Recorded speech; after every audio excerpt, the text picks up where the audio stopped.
So my name is Alex, and up until recently, I was the nursing recruitment coordinator at the King Faisal Specialist Hospital in Riyadh, Saudi Arabia.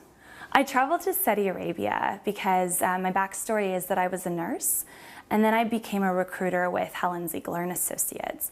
And it was my role as a recruiter that I learned about what it was like living in Saudi Arabia through conversations with my recruits, with hospital staff over there, and I just found myself wanting to experience that for myself and wanting to go for it. So when I first arrived in Saudi Arabia, I had already visited the country a couple years prior through working with Helen Ziegler and Associates. So my first impressions were what I'd already seen before on my visit a couple years prior, or just what I had heard through former recruits. But what I found very surprising was how quickly I was able to make friends and as well get involved in all the social activities that Riyadh has to offer. My favorite thing to do in Saudi Arabia was actually all the different forms of Latin dance that they have. What I found surprising is that salsa and other forms of Latin dance are actually quite big there. And I developed a pattern where I was going out dancing about once or twice a week. There's many social activities that are available in Riyadh. There's a lot of sports teams. The Gaelic football is very big. There's hockey, basketball, soccer, cricket, even if you're into it. And then there's loads of fitness groups, boot camps, spinning classes, there's trampoline classes, just really anything you can think of, it's actually available there. So in order to find different social clubs in Riyadh, they're not advertised like they would be at home, but very quickly you hear of them through word of mouth, and people are always open and willing to adding you to any kind of social group that they're part of.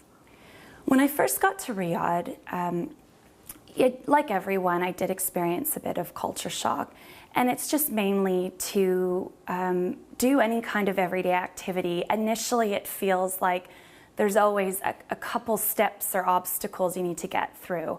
So if you know there's anywhere you want to travel in the city, it's learning how to use the taxi service, use a driver. You very quickly learn that there are no addresses, so it's learning how to use maps very efficiently.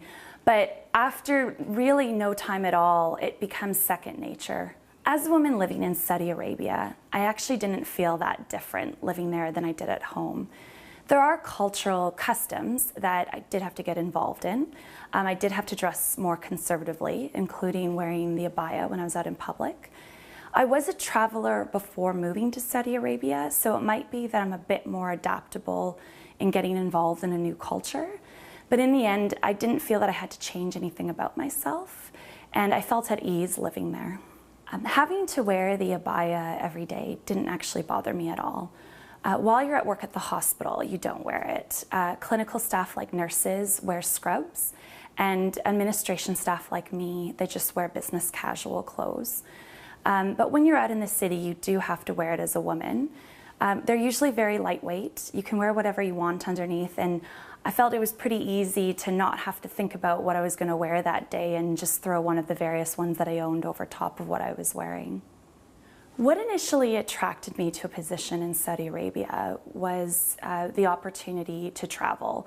When I worked for Helen Ziegler and Associates, one thing we consistently always heard from former recruits is all the different countries that they got to go to. So personally for me, my goal was to do as much travel as possible. I managed to go to many countries while I was over there. I went to Lebanon and Jordan. I went to all the local GCC countries, UAE, Qatar, Kuwait, and Bahrain, and Oman. And I went to parts of Africa like Ethiopia, Tanzania, and Uganda. And I managed to as well go to Turkey and Portugal as well. My one piece of advice to anyone moving to Saudi Arabia is just being open to anything that's offered to you. Initially, you're going to be invited to so many different events and activities, and just being open to trying all these different things, you'll find you'll meet friends almost immediately, and you'll very quickly find what you want to do while you're over there. Now that I've finished my contract in Saudi Arabia, I'm actually going to be moving to the UK for school. And I'm actually able to do this through all the money that I saved in my 2 years in Saudi Arabia. Without doing the contract, I don't think that this would have been possible for me. I would definitely recommend working in Saudi Arabia to anyone. From my personal experience, I was able to travel more than I ever thought I could in the 2 years that I was there. I saved a lot of money, more than I ever thought I could.